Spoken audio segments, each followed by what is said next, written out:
Welcome to this episode of Behind the Sound. I cannot tell you how excited I am. He is an award-winning hip-hop icon, the one and only Choclair in the building. How are you doing, brother? I'm doing good, man. I'm doing good. How you been? I've been great, man. I've been great. It's so good to have you back in that booth and seeing you sitting there. Yeah, it's great to be back, man. Last time was really fresh, and this time we're gonna freshen it up even more. Let's waste no time. We're about to get into one of your singles right now called Made. Yes. Made to Move Mountains or just Made? Made, in brackets, Move Mountains. Move Mountains. Yeah. And tell us a little bit about this song, the inspiration for it, and it's also been recently released this year, part of the Raptors campaign.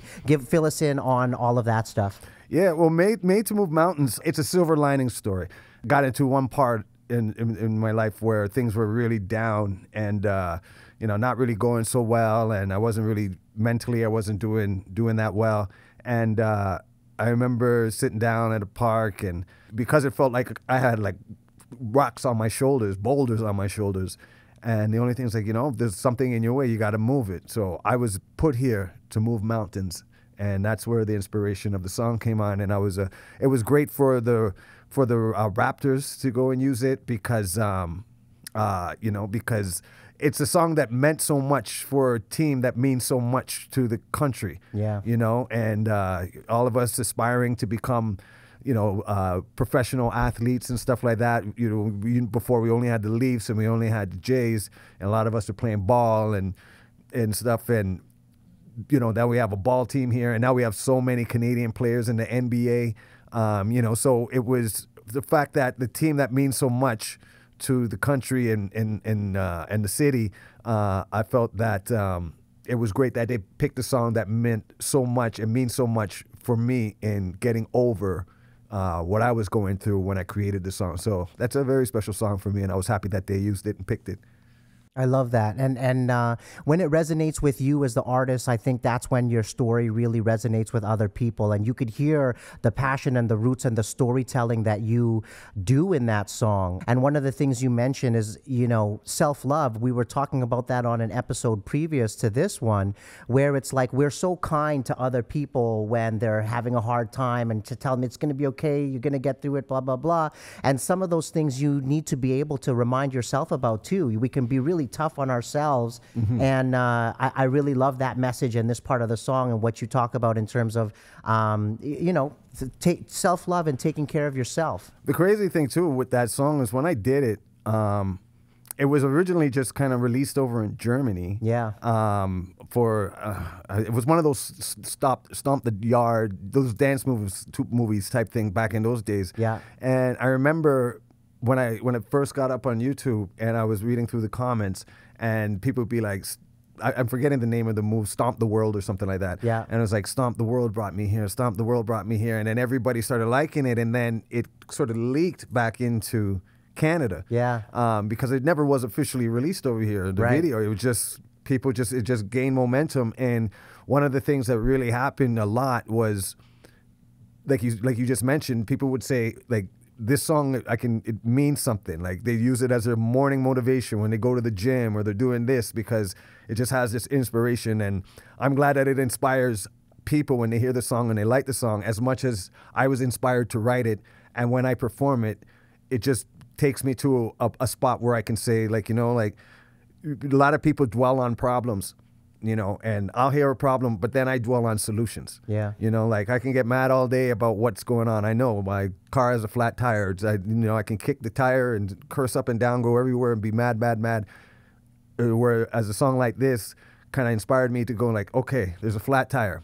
What am I going to do about it? Instead of spending all that time being upset that that's the problem, I spend all the time on creating a solution. Solution focus. So it really does that for me. And when I look back at it, when I was in that place and when I was writing it, and then just writing it just to get stuff off your chest and just to put it out there, and just to see how it has inspired other people and how much it really hits people. It's like I was saying, it's like a silver lining. It was like that dark place brought this silver lining that has inspired others and has helped motivate me to go and be even a stronger person. Written obviously for yourself, but was it specifically written for that soundtrack? Is that how it came about originally, or was it written, recorded, and then you ended up using it for that soundtrack? Yeah, I just wrote it on a complete. I wasn't writing it for anything other than just writing it, and they picked it. they somehow it went to someone, and they put it on the Stomp the Yard or Stomp the World soundtrack, and then from there it just started getting its own legs and going here, and then people would hear it, I perform it, and people who haven't heard it, when they see me perform it and they catch the message in it and the way that the song's put together, they'll come up to me afterwards and be like, I love that Made to Move Mountain song. And then they go and look it up, and now it's like one of those songs where people will be like, Made to Move Mountains, that song. And again, the Raptors picked it. Like, it just has its own legs just because of the inspiration and the motivation that's in that song.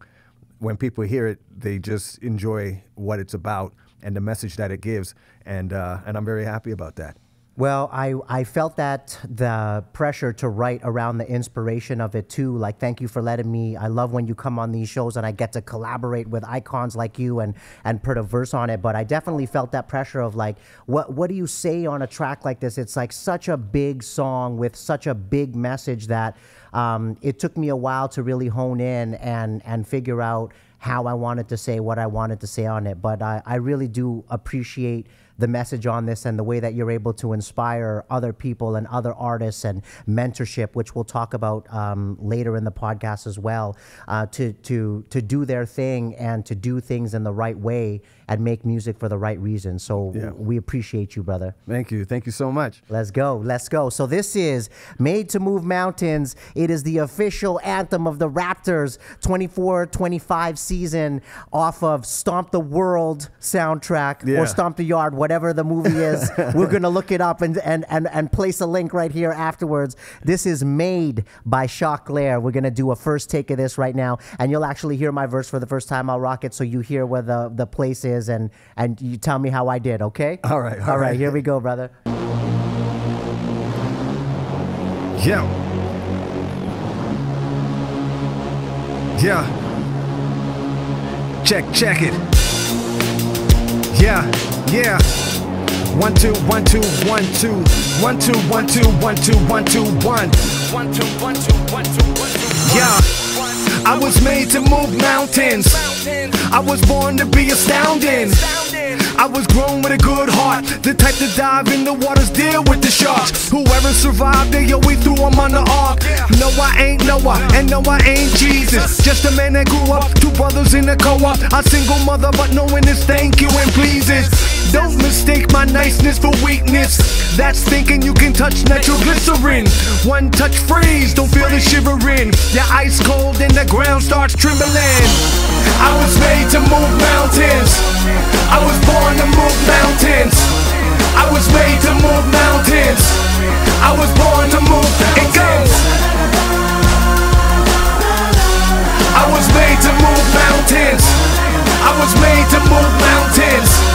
I was born to move mountains. I was made to move mountains, something astounding. Bigger than the 9 to 5, it's something I found it. I ain't the one to make you feel it, that's what the sound did. Choclair, the icon, gave you something to bounce with. As high as you can fly, you better stay grounded. The roof is on fire, what you on the ground did. From the mainstream or from this underground kid. Been under it for so long, I overstand it. The truth of the matter is half of the battle. You get knocked down, you get up, get back in the saddle. And if that ain't enough, you feel it like you ain't in balance. Do what you don't wanna do, stand up and face it, you taking a challenge.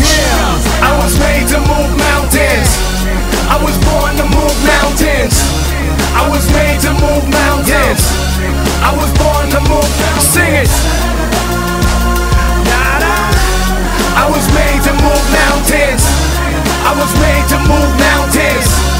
I was born to move mountains. Sing it, please. When you feel that pressure coming to your feet, the type of pressure make you wanna buckle knees. You gotta step fly, brush off your clothes and look deep inside. And then I look into my kids' eyes. When I look in their eyes, all I'm seeing is pride. When I look in their eyes, the reason why when I look in their eyes, the reason why I strive. I'm moving mountains 30 grand high. Whoever's on the cliff will take a 30 grand dive. Until you're in this position, you'll understand. But whoever's in this position will understand. That's why I was made to move mountains. I was born to move mountains. I was made to move mountains. I was born to move mountains. Yeah.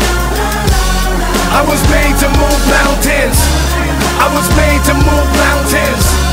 I was born to move mountains. Yeah, you were made to move mountains. You were born to move mountains.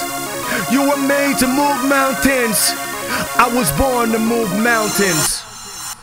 Hey, let's go, let's go, let's go, let's go, let's go, let's go. Yeah. Flawless, my G, flawless. Flawless. Yeah. You getting hot in there like last time? A little bit warm, but I'm good, man. I like the warm. Nice sweat going on. You can handle the heat? Yeah, indeed. Got to handle that heat. Let's go. Let's go. Man, that was incredible. I appreciate you. Yeah, man, that was good. That's really cool, bro. Yeah. What a great song, man. Yeah, man, that's the thing, and it feels good. It feels different when I perform it, just because, like I was saying before, it's just from where it came from, and it just gives that inspiration. And it's like you have your favorite songs to perform and songs that you like to perform, and that'll get. Like this song will have this reaction, this song will have this reaction. Sometimes if I know people know the song, I know they'll have a good reaction because they like the song. But for people that haven't heard it, when they hear it, I like hearing and seeing their reaction by the time the chorus comes around the second time. Yeah, they're singing along. They're singing along, and then they come off, and it's usually like when like people, like after something's really good, they sit there and they having like an extended cheers. Yeah. Yeah, always after that song's ended, because then they're just like, yeah, that one, it hits. That hits. Yeah, I like that too. So did you always know it was gonna hit like that when you would perform it live? No. Yeah. No, because again, when I first started performing it, people didn't even know it. Yeah. So it was just me, like they would know the other songs that I did, but then I'm like, I want to do this song for you. And and then they would hear it, and then I didn't know what it was, because when I recorded it too, I didn't know what was going to happen with it. Yeah. Like I didn't do it for a purpose, I just did it. I was just going to the studio, and I wrote the song, just want to do this thing, and it just kind of snowballed into what it snowballed into, and now it's one of those songs that people who know it, they're like, "Are you doing Made tonight?" And I'm like, "I can't tell you my set list, and you're gonna be like, he's doing it right after this song." And stuff like that. So yeah. How does your writing process get affected when you're creating music just for the sake of creating like that, versus when a label's like, "Oh, we need a record by X amount of time"? How do you feel that changes your process, or does it at all? It doesn't really, because I never really get to, like, there might be deadlines on certain things, like, oh, we're doing this campaign and we need a song for that. But for the most part, I just write in the mode that I'm in, and I don't try to do something for something, like, like, oh, we need a commercial track, or we need this, boom bap track or whatever. It's just a matter of, like I get this vibe on this beat, and then I just write to who I am. It's one of the things that I tell people sometimes. It's like, like I don't try to, like, obviously, like you see a trend, and you do it, like if you're doing stock trading or something, if things are going up, okay, it's going up, it's going down, and whichever. But I always tell people, I would like, you shouldn't always follow the trend. You should understand what the trend is, but you shouldn't always try and follow the trend, because then you're a follower. Like, it's not the stock market in that way. Like, you don't want to follow. You want to set your own trend. You want to set your own place. Right. Because you can catch, like, people will have big songs that hit for that moment, and then you don't hear about them again. That's right. Because then when the trend changes, that's it. They're not in the thing, right? And I think it was CeeLo Green said that when he was with Goody Mob at one point, and they asked, why did you become, and then when he became, I'm going to mess up his name now, the new FU guy. Like the Rockish band or whatever. Yeah. Gnarls Barkley. And and his thing was that he didn't want to get typecast in a box. Yeah. Kind of like Andre 3000 as well, doing the flute record and stuff like that. And I'm not going to do a flute record, but I just mean you should. You should maybe try it, bro. maybe clarinet or something like that. The recorder. The recorder. I could play that one. So can Rowetta. She always claims she can play that one. But it's like because when the trend changes, then you're last week. That's right. And what happens is, if you're just yourself, whatever you're doing, if it's hip hop, rock, whatever, it doesn't even matter on the genre, on anything. If you just do yourself, people will stick with you because they like for who you are. Yeah. They like the music that you do, but they like your authenticity of how you do your music. Yeah. And I tell people that a lot when they ask me about doing songs and stuff like that. And I'm like, just do yourself. Yeah. You know, don't worry. Like, you know, okay, you just do you. Whatever it is, whatever the version of you want to do, but don't try and be this guy or do it like this sound. Oh, we need something that hits like this record or something like that. Just do what you do. And, you know, also another thing is just, you know, you can't please everybody, but the people that you do please, they'll stick with you. Right. Because they like what you do. You know, just on general, right? Because it's authentic, it's you. Yeah, so so I never really get into like I need this type of like this or like that because I'm always constantly writing. I'm always working on stuff, and it's always just on the moment. It's like, how do I feel? This song makes me feel like this. What mood am I in? Who do I like and not like? You know, today, what movie sucked and I wasted $10 on? Yeah. Why is the theater? But you'll always $40? watch the Eddie Murphy one. I will always. You watch will always give it a shot. I will always watch an Eddie Murphy movie. Always, always, always, always. I'm hooked. He had me from Trading Places and Beverly Hills Cop and all that. As bad as that new Eddie, if you're listening to this ever, as bad as that new Coming to America was, you're still in my heart. I will always watch Eddie Murphy movies. That one wasn't that bad. Oh, it was so bad. I couldn't even finish it. I didn't finish it. I watched it twice. Did you watch it twice? Yeah, I saw it twice. I like the Axel Foley one a little bit better. I did like the Beverly Hills Cop one a little bit better. Yeah. I just Coming to America for me, man, is one of my top threes. It's like Coming to America, Princess Bride, and Sound of Music. I got my top threes. Wow. So I have very high, I had very, very, very high expectations for Coming to America. Yeah. I quote that. I've been quoting that all my life, every single part of that movie. So I was a little bit let down, but I mean, you're right. You can never give Eddie less than a 4 out of 10 or a 5 out of, he's always Eddie. He's always great. He's always going to be there. Yeah. So and one of the ones that I never really see that often anymore is Golden Child. Yes. Like, I want the knife. That one I never really see that often. You always see like on a Sunday A&E special of the afternoon. You'll see Beverly's Cop and that one. You never really see Golden Child or Harlem Nights. Harlem Nights. Yeah, like those movies are the ones that I was like, I could get through the Noberts and the Planets of whatever that one was called. whatever. But yeah, the Harlem Nights, bro. Yeah, that's a classic. With everybody that's in it too. Yes. Oh man. Oh, wasn't even Jasmine Guy is in that, right? Jasmine Guy, Richard Pryor, Red Fox, Arsenio, obviously, yeah. All these people. I think even like Chris Rock and all these. No, is he? Yeah. Man, I really got to rewatch that now. Yeah, and that's the thing. And I'm getting on Eddie Murphy's thing now, but that's the thing. If you watch like old Boomerangs, you'll see all the comedians up and coming that are there now. There's Dave Chappelle's, Chris Rock, Kevin Hart's, and all that. Eddie put these people on. Yeah. Like, so it's crazy. Kevin Hart in Top 40 Under 40. You remember his? He's one of the guys who comes into the Best Buy or whatever store they work in. You don't remember that part? You got to rewatch it. Kevin Hart is like the customer that comes into Top 40 Under 40. Oh, I got to see it. I mean, not Top 40 Under 40.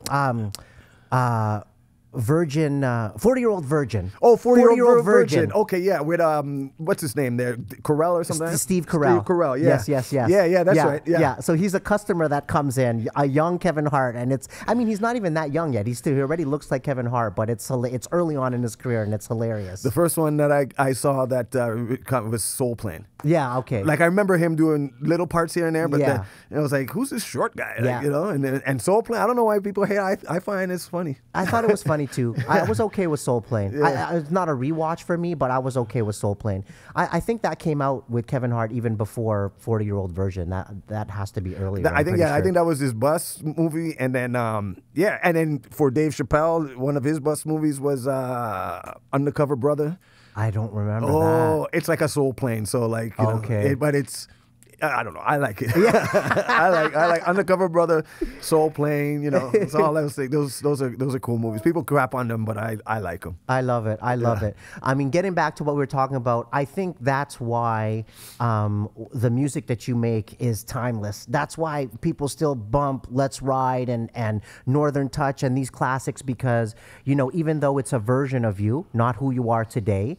it's a real version of you. And I think the fact that it's admirable that you make music for you, you know, starting from a place of like representing who you are and what you love and that passion, and then the audience will find you, as opposed to sometimes when people are thinking of that audience first.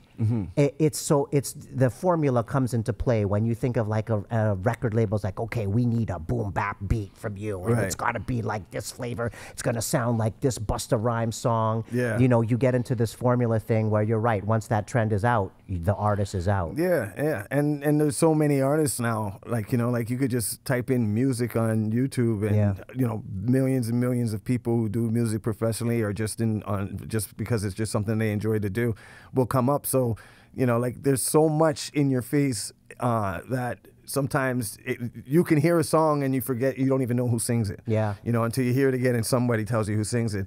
And that's where you know, you kind of get, if you're doing everything that everybody else does, it just sounds like everybody else, compared to where if somebody puts on your record, you specifically know that I know this song and that, and you know, like even to the parts where you know where the snare drops out. Yeah. Like, you know, like when you're dancing, you do your pause and come back in on the snare. It's like, that's how deep people get into the music. And I like the way that I'm able to do that with with the people in my music, because I'm that guy. I'm a fan of music. So like, I love it. I watch other artists on stage. The other day I was watching Class on stage doing a show, and people be like, hey, you're going to go up on stage? And I was like, no, man, I'm just spectating, you know? I got my big super gulp 7-Eleven drink. And you got pulled up anyway. Yeah, and I got pulled up anyways. But like, I watch, and I just like the entertainment. Because when I used to work at the CNE Grandstand, right when the Blue Jays first moved over to the Sky Dome, I was like, well, what are they going to do with this place? And I was like 16 or something like that. And I was the guy that ran the hot dogs from the kitchen to the concession stand. Wow. I was that guy. Wow. I forget what the windbreaker, I think it was called K-Way windbreakers or something. But what they did is that they would always have all these concerts there. Yeah. So like Kiss would come and it would sell out the whole stadium. And then New Kids on the Block and Midnight Oil and, you know, Garth Brooks and all these other people.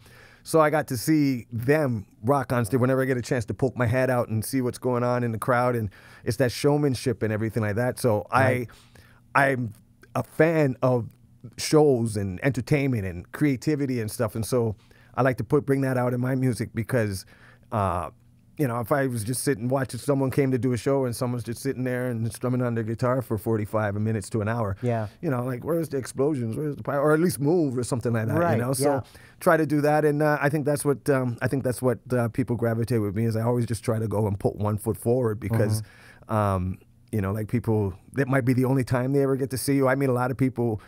They were like, I saw you back in 1999 and in St. Catherine's at this bar, and I'm trying to remember where, and they're like, yeah, you had to go downstairs and to the right, and I'm like trying to remember what it was, and stuff, but they remember that 100%, you know. And so the fact that they remember, there was one guy I think came up to me and like 25 years ago made me sign a $100 bill. Yeah. And then I saw him like maybe a couple years ago, and he says, yeah, I remember I was the guy that, and I remember signing a $100 bill. And I was like, well, yeah, that's unique. You won't forget it. Yeah. And then I was like, okay, what's up, man? He's like, yeah. And he pulls out the case, like a card case, pulls out the $100 bill with my signature. He's like, now you got to sign the other side. Yeah. And I was like, what? I was like, man, you didn't follow no hard times. I had to break that up or something like that. Like, you know, like, but that's dope. And that's the stuff that, that's the stuff that I appreciate and what I do music for. Yeah. Well, and also as a rapper and a writer, can't nobody flow like Choclair, man. That's why Choclair the ill flower. That's it, bro. You got a unique thing, and that was one of the things I learned from studying you growing up in those 90s, early 2000s, is like, your flow was just like nobody I'd ever heard. Your cadences, the way you come in, you don't have to rhyme on the 2 and the 4. You don't have, you know what I mean? Like all of these things, that the way you are focused on the flow and the lyricism and the way that it comes together is uniquely your own. And you know, if people try to emulate that, if you try to sound like Jay-Z or you try to sound like Choclair, people smell that, you know? Yeah, like my thing when it comes to writing and how I do it, it's like, I like to rap to the stuff in the middle. Yeah. You know, like the percussion sounds and stuff, you know, and I usually say I call it like I'm like water on over rocks or water on rocks. Let's go, Bruce. Yeah.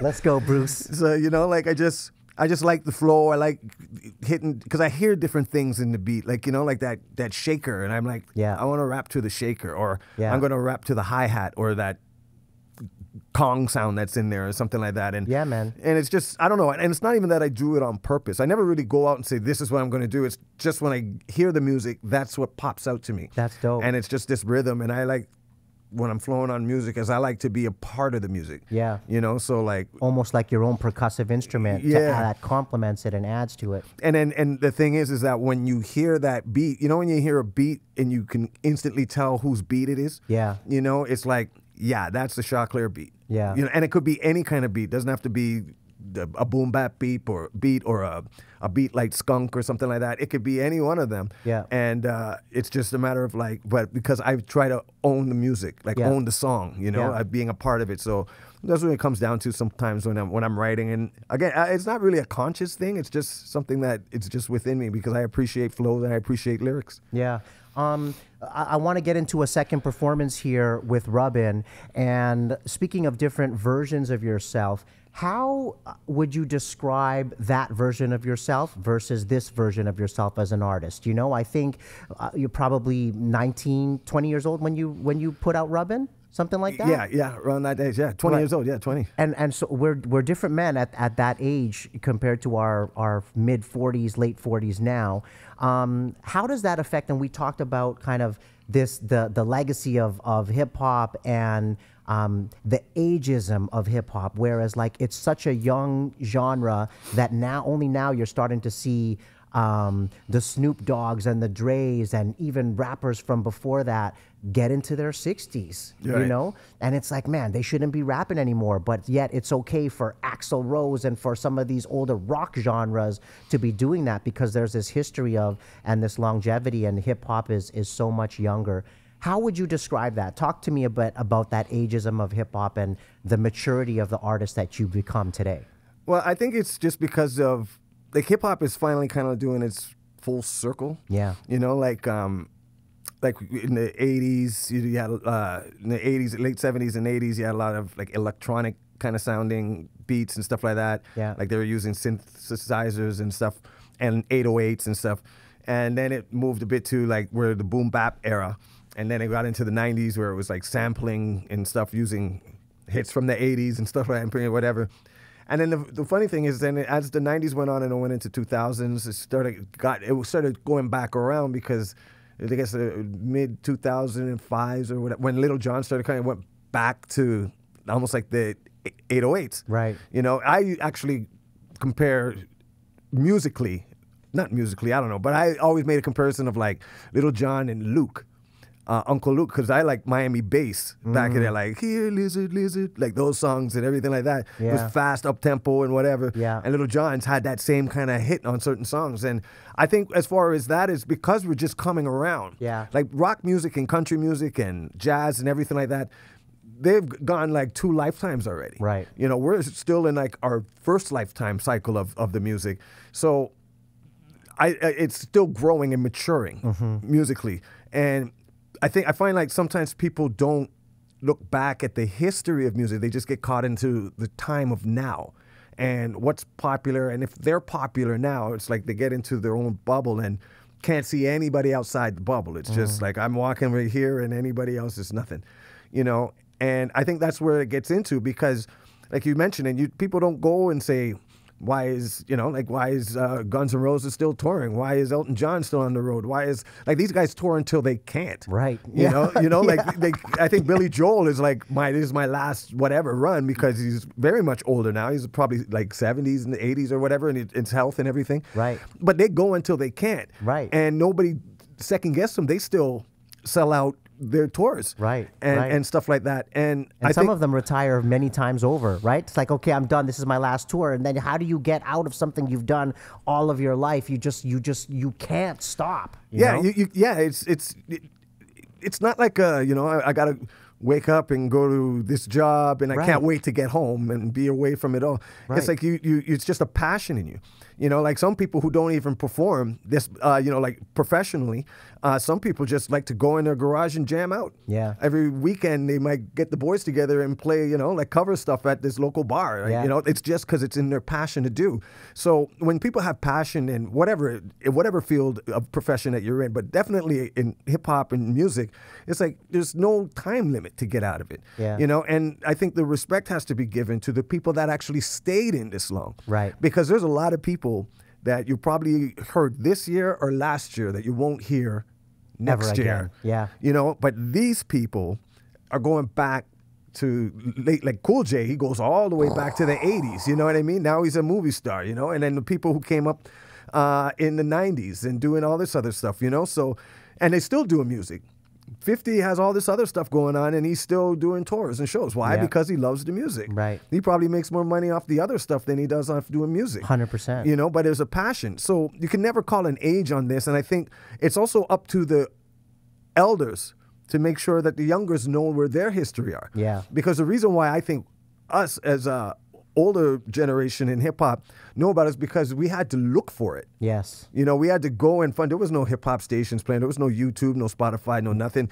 You had to find the radio station that would play the music, then you had to find the music, you had to dig in the crates, and you had to, so we had an appreciation for the music. That's why we know Roger Troutman, that's why we know Hall & Oates, and we know groups like that, you know.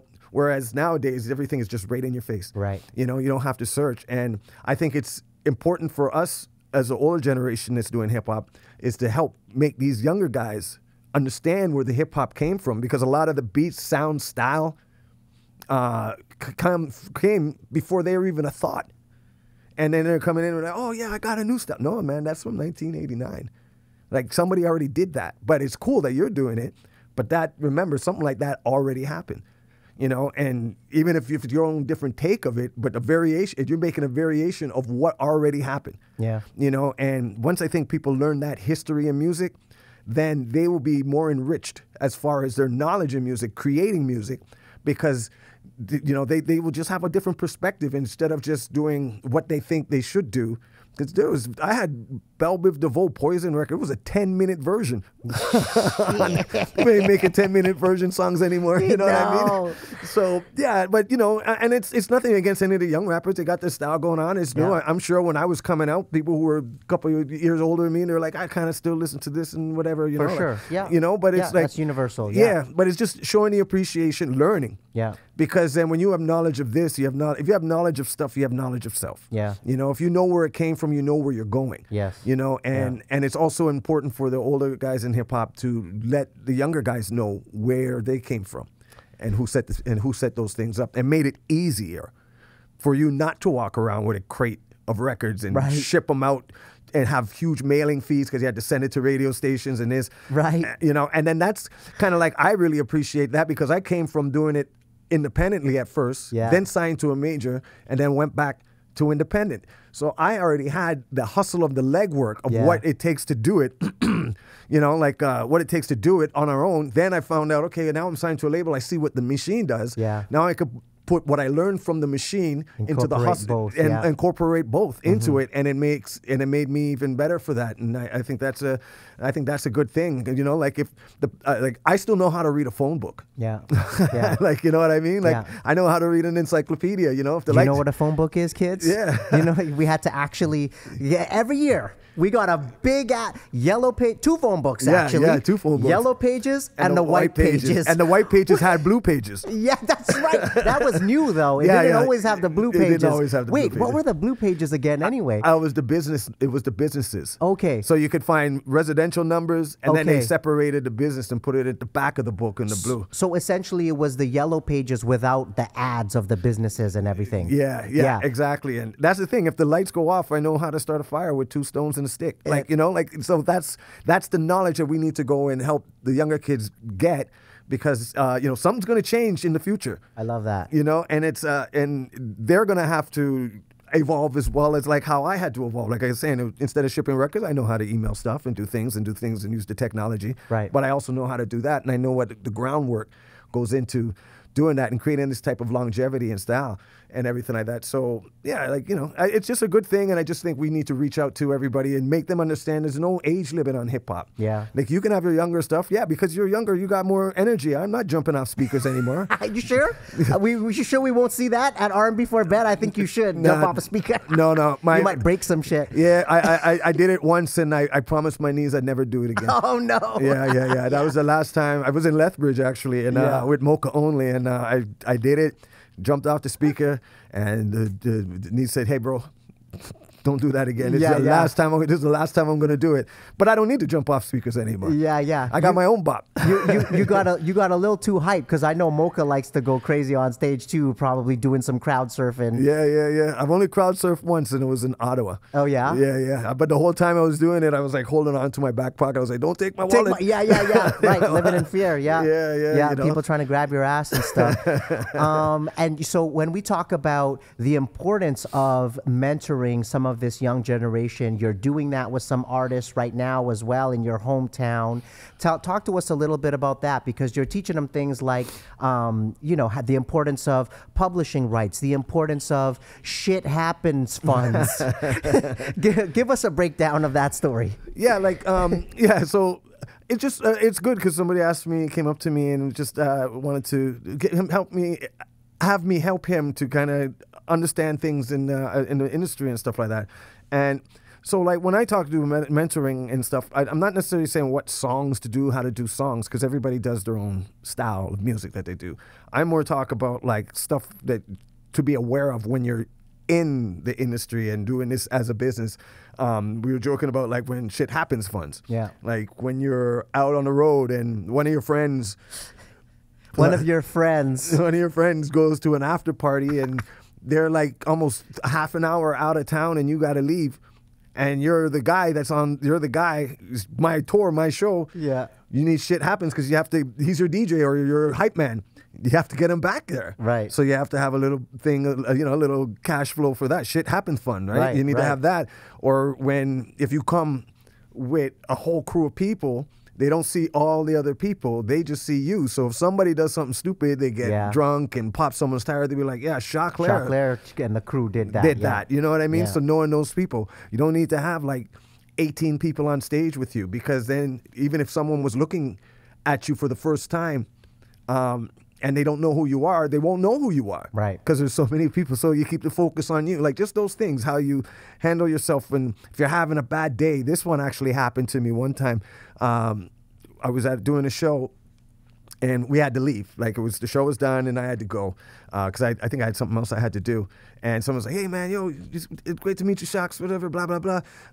Can me and my friend, we'd just love to go and buy you a shot and have a shot with you." And I was like, I kind of got to go. And then he was like, "Oh, man, okay, yeah. It's just, I don't know when I'm ever going to see you again." Yeah. Like this. Yeah. And then I was like, "Okay, let's go and do it," right? Yeah. And then that will be the thing, is like, like, if you're having a bad day, and again, everybody has those moments. Yeah. And somebody who's a fan come up and they say, "Hey, what's up, man?" And if you're just like, "Arr," that's their impression. Yeah. That's their one impression that they get. They'll see you on stage, and they might try and blow it off for you and be like, "Oh, something must have happened," or something, like, because he's always really cool and stuff. But that's their impression meeting you. Right. And those are the things, when you become a public figure, you have to, you have to get to know and understand in people and how they react, and how to tell somebody I gotta go without being, without them being offended at it and stuff. And just all these little things. There's little quirks and stuff that happen, dealing with people in the industry, knowing when to say no, and knowing not to undercut yourself,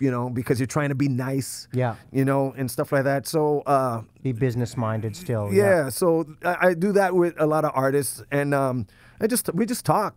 And, like how we're talking, and they'll ask me questions, and I'll give to the best of my ability. I'll give them what I know and my knowledge of touring around the world and doing stuff and meeting so many different people, and getting in awkward situations and stuff. And yeah, just like cool stuff. And I try to go and do that. So I do a lot of mentoring with artists, and not even just in music, like just in like life in general. Like, like you got so much energy to put into something that might be negative in your life. If you took that passion into what was so negative and put it into something that's going to be positive in your life, like that. Instead of stewing and dwelling on the negative, yeah. And when you really look at it, it takes a lot of energy to be negative. Way more energy. You know, because you got to remember that you're mad. Yeah. And then you got to remember why you're mad. Right. You know, because and I always forget that. Sometimes I'm mad for 2 days or 3 days. I'm like, why was I even mad at you again? Yeah. Yeah, you know, and then you try to remember why you're mad. So now you're putting yourself in a negative spot. When you're happy, right? Imagine you're mad and something makes you laugh, and you're like, ha. Yeah, like, you know, you have to do Kanye styles. Yeah, the Kanye, right? Like, oh wait, I got to be mad. I got to be mad, right? Yeah. But it takes no effort to be happy. Yeah. You know, to be on a positive energy. I remember Ice-T told me this one time. I'll never forget it. I messaged him not too long ago the other day, but I don't know if he saw it or not. But I remember I went to his house back when I was doing Ice Cold. I went to his house, and one thing that he told me, we were talking, and he was doing what I do to other people now. He was just telling me stuff, and he's like, saying to me, he was like, you know, you can't always please everybody. Someone's always going to be a hater. You can tie up their feet, tie up their legs and their arms, and put tape around their mouth, and they can still hate on you with their eyes. Right. They could just look at you and give you a growl face. Yeah. Because the hardest thing for some people to do is to give compliments, because they feel that it makes them look weak. Yeah. And I actually look at it, the difference, because I'm strong enough to say that you're good. Right. You know, and those are like just life skills like that. And you'll find that when you're not in that mind frame that brings down, you know, like brings energy down, you find like things move even in a tight situation, tight stuff, like made to move mountains. Moving mountains, I'm looking up, and you just find that you move a lot smoother, wiser, smarter, more positive when you don't have all this weight of trying to be angry and negative around you. It takes a lot of energy to be negative and mad all the time, and then you never see the light. You're always walking on a rainy day. Well, the mentorship is so important, and that's why I was saying I'm not surprised that artist you're mentoring is finding the success that they're finding, is because they're asking the right questions. They're doing the right things. They're being open to that help and guidance from people who have experts who have done it before them. And I think that goes a long way with people. And I also want to say, Shocks, that you know, I feel like fame will amplify the good in people, and it will amplify the bad in people. And I've heard so many stories from you and from other people, just like about, you know, the guy that you made time for to sign that autograph or take that photo or have that shot because it's the last time he'll see you.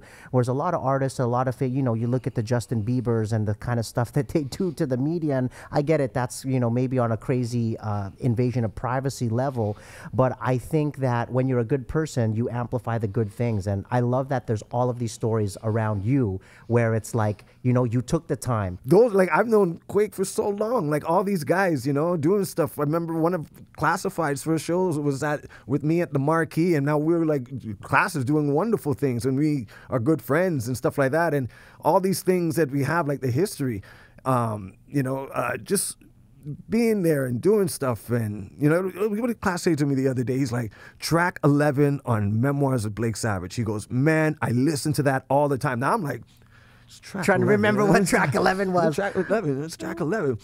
And it's Mach 4, produced by Socrates. And he's like, yeah, I told you, man, I listen to that stuff all the time. I listen to your music all the time. And it's just great that me and him are friends. And me and Maestro, it's like, Maestro, like, he's a big inspiration. Every time I always tell him the story. Actually, there's I won't even get into that yet, but there's something coming out that I mentioned it in. But I told him, I said, man, I remember when I lived on Markham Road, and there was the haircutting place called Cut Creator. And that was like, you know, you can get designs in your head, and it's like late 80s, like, you know. And everybody went there. And I remember seeing these green Pathfinders and Pathfinders and Sidekicks and all those cars back then. And out came a whole bunch of Dope State Jacks. I was like, holy cow, that's Maestro right there. That's there. And he was like, right there. And I was like, big. And then me and my friend, my Italian friend, we lived in the same building. We went to Kingswood Theater at Canada's Wonderland. And my first concert was, he went to watch Stevie B, and I went to watch Maestro. That was my first. And now me and Maestro are cool. We got phone numbers and stuff. And shout out to Maestro, baby. Yeah, and like we're cool like that. And that's all from just from there, man, like, Yeah. you know, and I'm surprised that it's just good that I can say, yeah, he's like a friend of mine, you know, Yeah. and he gives me advice on certain things. I remember he told me one time, I was just like early 2001 or something, and Let's Ride came out and it was out, and then I was like, you know, people don't want to hear Let's Ride anymore. Maybe I won't do that song this time, right? Because I'm thinking maybe it's done too much. Nah. And stuff. So Maestro comes up to me one time. He's like, hey, man, how was the show? I was like, yeah, it was cool. It was cool. He's like, yeah, how did it go for Let's Ride? I was like, I kind of thought that I wasn't going to do it this time. He's like, what? Yeah, He you goes, have to. Yeah, he's like, you know, but I'm thinking wrong, Right. obviously, at that time. And then he's like, yeah, man. He goes, what would you do if, what song would you like to hear? What song would you like to hear if Biggie came out? I'd be like, yeah, you know, like Party and Bullshit, Who Shot Ya, something like that. He's like, yeah. Like, imagine how many times he performs that. Right. You know, rest in peace to Biggie now, but like imagine how many times he performed that. Right. Because you're only seeing it for the first time, or you know, you like hearing those songs, like the classics. He's like, and he will tell me, like, always, don't just make music, make history. Yes, yeah. He'll always say that. I And know. And then he's mentoring me. Yeah. You know, to do the stage and how to this and not get too wild, you know, be whatever, be cool, and look at all the stuff that he's doing. Yeah. You know, and all the accolades that he's gotten. And so I just passing it down from what I was passed down. Missy Me is the same thing. Like, you know, I sing Missy Me on this mic to her all the time. She'd be like, Shocks, come on. And I'm like, oh, here I am. Now I'm going to mess up the lyrics. I say what has to be. But yeah, so, you know, like that mentoring and all that stuff and just being yourself and having people, you know, just vibing with people, and you leave an impression, and they'll stick with it for a long, long time. Well, that's it. I think you remember that Maestro story and seeing him come out with the green sidekicks and the green Pathfinders and all of that stuff. And then when you have a good experience meeting somebody you respect like that, it just changes the way that you deal with the rest of people that you come across when it's your turn. Right. You know? And even Maestro shared that story with me too, that it was like... who was it? He had a similar experience as well with I can't remember who it was, but somebody he was opening for somebody, and they just gave him so much respect and love that he goes out of his way now for anybody opening for him or anybody on the bill to really show them that love and respect, to inspire them and encourage them to keep going and to keep doing their thing. And I think when you're blessed with people around you who do that for you, and you have the pleasure of meeting icons who do that for you, because they don't always do that for you, that hopefully you can turn around and return the favor. And it looks like you're doing that right now. Yeah, and like I just saw something on online, and someone was like, they were talking about, I remember opening for Choclair at this place. So exactly what you're saying. It's like I'll go out and say what's up, see how they have a good show and whatever, and then they'll, like 20 years later, they're like, yeah, I remember opening for Choclair at this place, and it was good, and we hung out and whatever, and all these great feelings and stuff. So yeah, it does leave a great mark on people, and you leave more of a mark than you think you do. Yeah. You know, like people will remember when they met you and where they met you. Well, and that was show 1011 for you. Yeah. And that was one of one for that artist person. or that person, Yeah, right? yeah, exactly. And so, again, that's what I was saying. It's like if you're having a bad day or whatever, yeah, everybody has one of those and stuff. But just remember the impression that you're leaving on people when you meet them, especially if they look up to you. Yeah. You know, because, you know, people always say don't meet your heroes, because you know, they may not be as good as you thought they were. Might disappoint you. Yeah, you know, and it just changes your whole perspective on them. So, you know, it's just one of those things. And I'm glad that I can leave a good impression on people. And I think that's one of the reasons why I've been able to be around in the industry so long, because people know when they come into a Choclair show, they know they're going to get a good show. They know that they're going to get people that respect the venue and places and, you know, and stuff like that, and the fans. And they keep asking you to come back out. Like, you know, like I was telling you, for the R&B Before Bed tomorrow. Yeah. People are like, oh man, yeah, I'm coming, and Let's doing go. that place. And oh, are you going to be doing Calgary? Or are you going to do here? Are you going up to Grand Prairie? And it's like, oh, just in. Soon. Yeah. Yeah. Well, you and Maestro and yourself are two icon stories that I've had the pleasure of meeting and sitting across from and hanging out with, that have beyond exceeded my expectations of ever meeting anybody, just in terms of the kindness. And I mean, just getting you on this episode, I reached out to you from that shoe story that I saw on Instagram, and I was like, man, I'm a big fan. I was already following you. I would love to get you on the pod. And then boom, like you replied, and to, you know, that was maybe one of 10,000 messages that you received that you took your time to reply to, and was a one of one for me, you know. And here we are in the studio, you know, performing tracks together, some of your iconic songs together.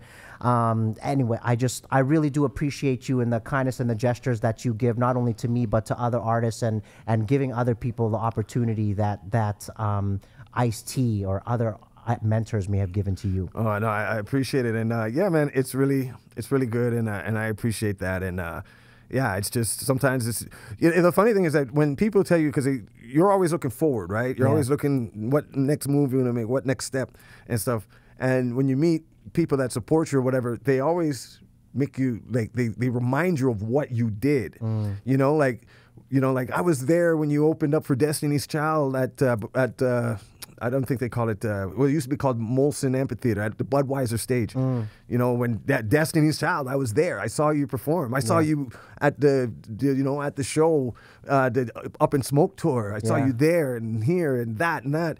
I saw you at the Beastie Boys with concert in Molson Park in Barrie.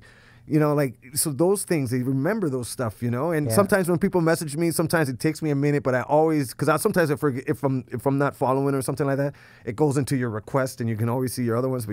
But then once I get into them, then I'll always respond back, because some people just say hi, or a great show last night or something like that, and I'll say what's up, because you know, and it's a good thing. It makes them feel good, and I feel good for making them feel good, just because, I don't know, it's just, I like people do nice things for people. I like that. Yeah. So I try to do nice things for people as well. So I appreciate it, and I appreciate the compliments and the well wishes that people send me pretty much on a daily, just to say what's up. Yeah. So I always try to hit back and just say, hey, what's up? Might take me a week or two sometimes, but I do hit back.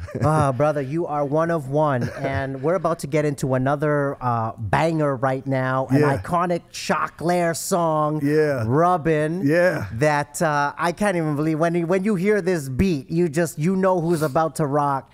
And why don't you tell us, while I set this up, you know, set up the song a little bit, tell us where this came from and how the production came together, and give us the story on this one. All right, so Rubbin was the last track recorded on Ice Cold. And if Chemo actually showed me this the other day, he was like, did you hear this? Did you ever hear the original sample for that Sox did from Rubbin? And I was like, no. And then he played it, and I was like, man, Sox really chopped this up real good, because if you find the original sample for that song, you'll be like, wow, he did that. He did what? He did Rubbin with that. And so that was the last track being recorded for the record, and it had that sample in it. And by this time, the record company, you know, the budget's finished and all this other stuff. And we tried to get the song cleared, and the guy came out, and the guy wanted like $20,000 or $30,000 for the sample, and it was like the Virgin is not going to do that. Right.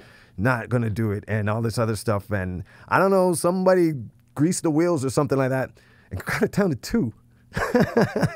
That's a big stretch. A big stretch. Yeah, I don't know what happened, but we got it for 2 for the sample. It was the last song on the record. And so once everybody heard it. What is the original sample, sorry? Oh, I don't know where it's. Okay. But somebody will know it. Okay. Someone will know it. I know people have found it before, because after Chemo played it for me, other people have played it for me. I just can't remember who's the first who's the group that he sampled it from. Yeah. So then now they hear it and they like the song, and they're like, okay, so this song's gonna be called what? Rocket in the Pocket. What is he gonna call it? And I was like, Rubbin. Everybody it was like the needle on the record in the boardroom. Like everybody was like, Rubbin? What? Rubbin? And I was like, yeah, it just gets the feeling. I don't know. And they're like, come on, man, you know, Rubbin, like, it doesn't say anything. You don't say Rubbin at all in the song, and whatever. And there's a little caveat to that part of the story, too. He's like, there's nothing in the song. And I was like, no, man, you know, creative protection. It's my creativity. It's Rubbin. So Rubbin it was, right? And then that's what it is. Like, everybody knows the song for Rubbin. It's just the title is the beat, it's Rubbin. Like, they all know it, right? And then so with that one, when I pulled like my creative rights, when we did what we did on the last episode when I was here, Light It Up. Yeah. That song was going to be called BBQ Sundays, because it was a nice, feel-good, summertime, whatever. Right. And then they pulled the card and was like, come on, We gave you Rubbin. Oh, no. Just please, can you just call this one Light It Up, please? I was like, that's why you. And the thing is, like, I'm talking about barbecues and everything in the first verse, right? Yeah. It was my whole mentality, summertime vibes and this, and I was like, yeah, BBQ Sundays, BBQ Sundays. And can we please just do? We gave you Rubbin. Yeah. Let's concede on this one. You say Light It Up. Julie's singing Light It Up. Everything is Light It Up. Right. And I was like, yeah, and so it works. So that's funny with how Rubbin and Light It Up, they had the two things. I got one, but then Light It Up was the right name for it. I think so too. And maybe that's just because that's the way it came to be, and the way we know it now. Maybe BBQ Sundays would have felt just as good saying that now if it was. But I agree. I think they made the right executive decision on that one. On that one, yeah, they did. So, but Rubbin came on the record and it did really well. Like, I didn't realize, I knew Let's Ride was doing what it was doing, you know, and then it was like, okay, well, what's the next record going to be? Because Let's Ride was so big. Yeah. And then Rubbin comes out, and it was just as big. Yeah. And it was different, because that was more, Let's Ride is kind of, you know, just kind of, it's different. Yeah. With the pianos and the drums and everything. Rubbin is pretty much more of a straightforward boom bap type hip-hop song. And but they liked the rocket in the pocket, 2 Tickets to Your Ex. Like, the Sox did a great job on the hook. Yeah. And it's very catchy and everything. And it came out, and that became a real big success. And that's like when you go to the Choclair show, you definitely know you're going to hear Let's Ride, and you're going to definitely hear Rubbin. Like, you know, like, it's one of those songs that when all they hear is that first horn. That's it. And that's it. Yeah. That's it. It's one of those things that all you have to do is hear that horn, and it's like the first hit on Cream from Wu-Tang. Right. Boom. Like, as soon as you hear the you already know what song it is. You know. Exactly, yeah. We should do a quiz like that where I play you the first note of, like, hip hop songs, and you gotta tell us what it is. Oh my God! Wasn't that Name That Tune back in the day or something like that? Yeah. How do you want 2 notes or 1 note? Yeah. I only need one, bro. You need one. Come on. 1 note. 1 note for 100, Bob. Okay, man. Let's get into Rubbin. All right, let's do it. Let's go. Yeah. Tell me what you see. Suave diggy dogs, you know. Yeah. Frontin' like I ain't about to knock it. I got a rocket in my pocket. 2 tickets to your ecstasy. What? I remember seeing you in spaghetti straps, knapsack held up by your ass back. Now when I seen it, I was like, damn, girl, do you have a man? Body looked like it was wrapped in saran. Hear me? You told me no, I was kind of surprised, really. Out late night, spending mad cash, silly.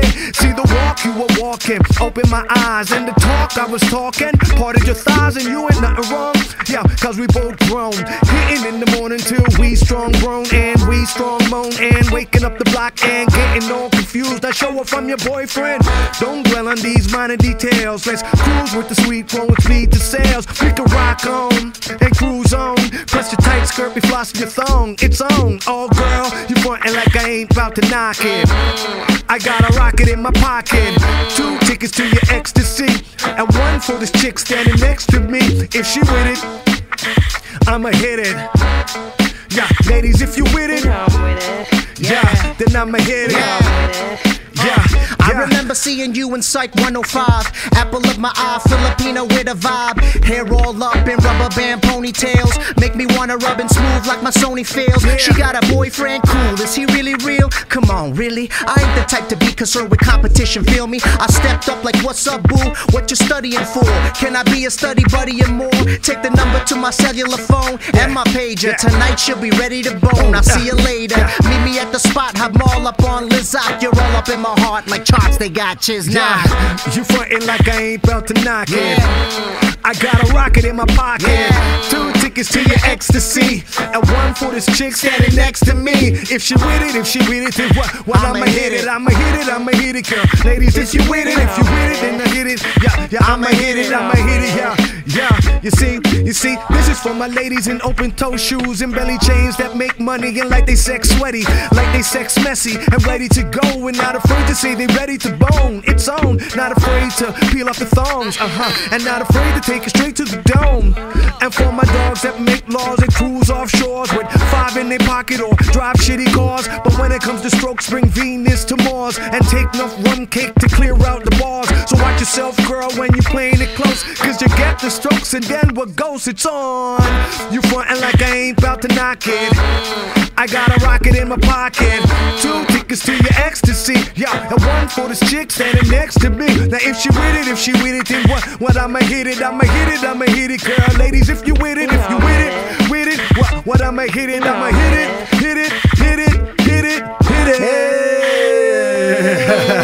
Choclair in the building.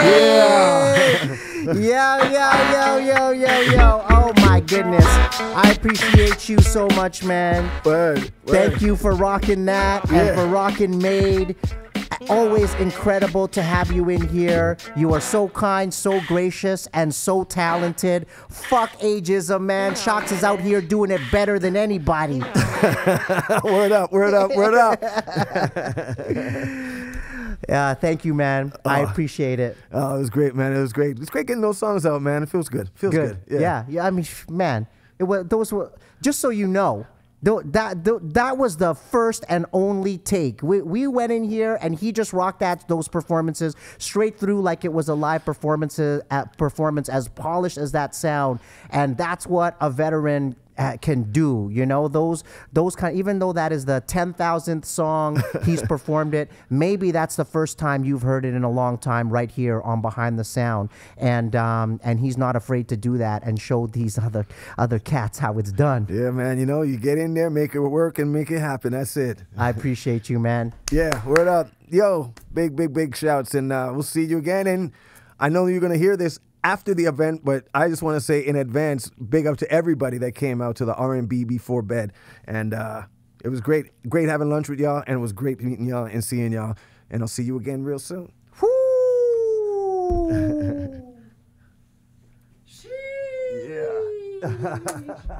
Word up, brother. Thank you, man. Oh, thank you. It was dope. Thank you. So dope.